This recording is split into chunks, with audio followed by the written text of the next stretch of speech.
All right, hey, what's up, everybody? Mike Lindsley back with you. It is 9 minutes with me all over Facebook, IGTV, and YouTube. Make sure you hit me on Twitter at Mike L Sports, and of course, download and subscribe to my podcast. It's called the ML Sports Platter. Apple, Google, Spotify, Stitcher, Deezer, everywhere else you get your pods on your smartphone device.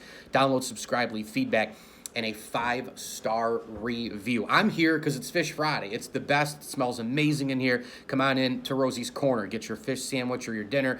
Pair it with the mac and cheese or the fries and the coleslaw as well. Pizza and wing combinations every single day, plus the other days where your themed food takes place. Meatloaf Monday, turkey slop Tuesday, chicken and biscuit Wednesday. Get in for mac and cheese both Thursday and Friday as well. All right, let's start talking a little bit about the Bills offseason and where this team goes from here. I think the first thing to think about with the Bills is during the Sean McDermott, Brandon Beane era, they've been together for 4 years, but they've only had 3 drafts together. Think about what they've done in 3 years with drafts and 4 years total. They went from the drought, 17 years not making the playoffs, to 3 playoff appearances in 4 years, and a 13-3 campaign this year, sweeping the AFC East and winning 2 playoff games, 1 win away from the Super Bowl. Now, that's where we put up the stop sign, right? Because in that game, it was a glaring gap that the Kansas City Chiefs are far ahead of the Buffalo Bills. It's very interesting, like, how big is the gap? Like, when you watch the game, the gap looked big, but really with the rosters, is it that big? I'm not really sure. I think the Bills at this point are in position to, they have their cornerstone players. You've got Josh Allen for a long time. You have Stephon Diggs for a few years. You've got Cole Beasley for a couple years. He's 31, I believe. And then you have guys like Trey White on the other side. You've got Deion Dawkins, the left tackle, to protect the blind side of Josh Allen. And then maybe one of the linebackers for a long time in Tremaine Edmonds or Matt Milano. More on Milano in a second. But you do have a few players. You have the kicker, Tyler Bass. You probably got about 5 to 8 guys right now as a core, but you've really got to figure out things in terms of the salary cap. And this is, again, welcome to the NFL offseason, right? This is what takes place. You have to make hard decisions. You have to figure out who's the right fit. You have to figure out how you're going to save money in one area to keep a guy who you think is going to impact you a lot more in another area. And I'll just start right out of the chute with the offensive line. Mitch Morse is the center of this team. Remember, he got a big deal for 4 years, but he has a ton of concussion problems, and that happened this year as well. I credit the Bills for not rushing him back, but is he a guy who you cut if you're Buffalo to try and save money for the likes of John Feliciano, who's more versatile, who can play center and guard?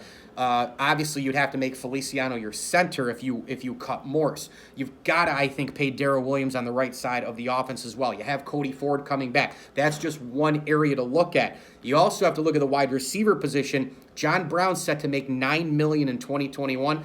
I cut him. No offense to John Brown. He's a nice player. He can probably go play and be successful somewhere else as well. But if I'm Brandon Beane, I'm cutting John Brown in a heartbeat, because I just can't have $9 million go against the cap for a guy who, albeit one was, 1,000 yards, just a year ago.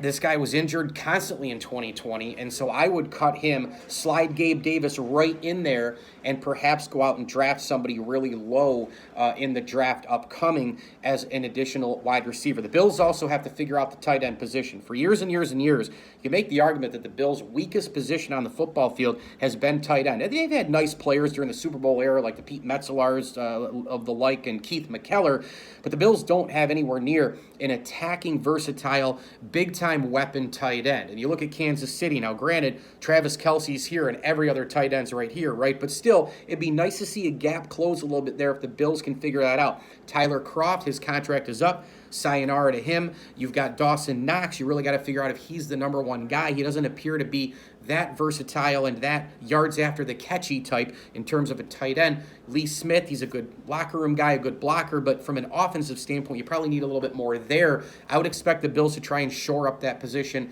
as well. You can do that without John Brown being on the team with all of that money. On defense, you've got the situation going on with Matt Milano. His market, as far as that, linebacker position goes, is around $12.5 to $13.5 million. And if he commands that, if I'm Brandon Beane, I got to say no to that. I mean, that's just too much money for Matt Milano. You've got to pay eventually John Feliciano, all the guys on the O-line I talked about. You should give contracts to the people I said, with Darrell Williams being in the bunch. You have to pay, the quarterback, number 17, Josh Allen. He's got to get paid. You've also got to look at the defense from a bigger picture standpoint, where the Bills were exposed. Maybe build some more depth in there at the nickel position, nickel corner. You've got to find another corner to go opposite of Trey White. You have Micah Hyde and Jordan Poyer there for a little bit longer. Those contracts come up in the next couple of years, but those are some of the weak spots on defense, and maybe the Bills, they can work in an A.J. Klein and Epinesa, those kind of players, to replace a Matt Milano. But $13-ish million, to me, is just too much money for Matt Milano. You also have to look at the defensive line. Addison and Jefferson. Star Latulippe comes back. Addison, right around that $5.5, $6.5 million range. Do you look at maybe saying no to Milano, cutting Addison, cutting John Brown? All of a sudden, you freed up about $20, $22, $23 million. Perhaps you have to make all of those moves. Go out and get a tight end. Go out and draft a receiver. Go out and get another linebacker for depth.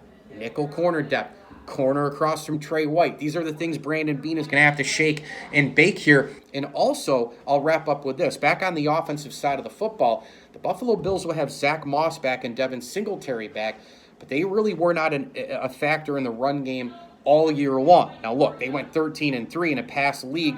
You want them to open it up 4 wide, 10 personnel. The strength of the team is Allen to Beasley, Allen to Diggs, Allen to everybody, and I understand that.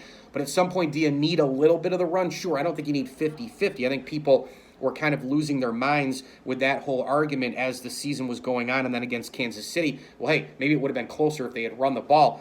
Probably not. The Bills also didn't go for touchdowns instead of field goals and all the rest. It's going to be very interesting to see if Brandon Beane is willing to go maybe get at the end of the first round where the Bills pick. Would they try to go out and get a game-breaking player like a Travis Etienne who can run the ball and catch the ball coming out of the football factory that is Clemson? Does he wait later on in the fourth round where he got Zach Moss perhaps?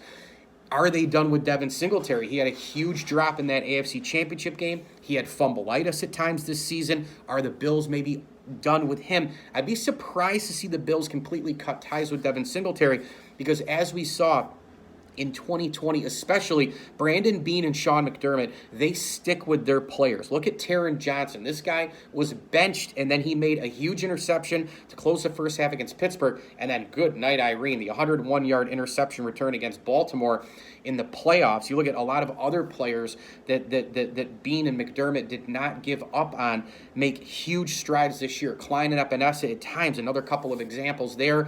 So I would be surprised to see them completely cut ties with Singletary, but it is a position of concern for the Bills moving forward, just needing a little bit more production. Not tons more production, but a little bit more production moving forward. Welcome to the offseason, Buffalo Bills. Brandon Beane, of course, a Shark. I have all the confidence in the world that he'll know what to do to get the Bills back up to the top of the AFC East and challenge again to try and win the AFC and go to the Super Bowl. Mike Lindsley with you, 9 minutes with me here from Rosie's Corner. Come on by. It's a Fish Friday. Get your sandwich or your dinner all day long for lunch and dinner. Rosie's Corner with the pizza, the pasta, the hot and cold subs, and the chicken wings are to die for. I would put Rosie's Corner chicken wings up against anybody in the area. Please come on in and try the Gold Fever, the regular, or even the garlic parm. You can get them on Grubhub. Like them on Facebook. Follow them on Instagram. Jody, Jason, and the gang here doing an outstanding job. Rosie's Corner is a proud ML Sports Platter sponsor. As I always tell you, enjoy the games.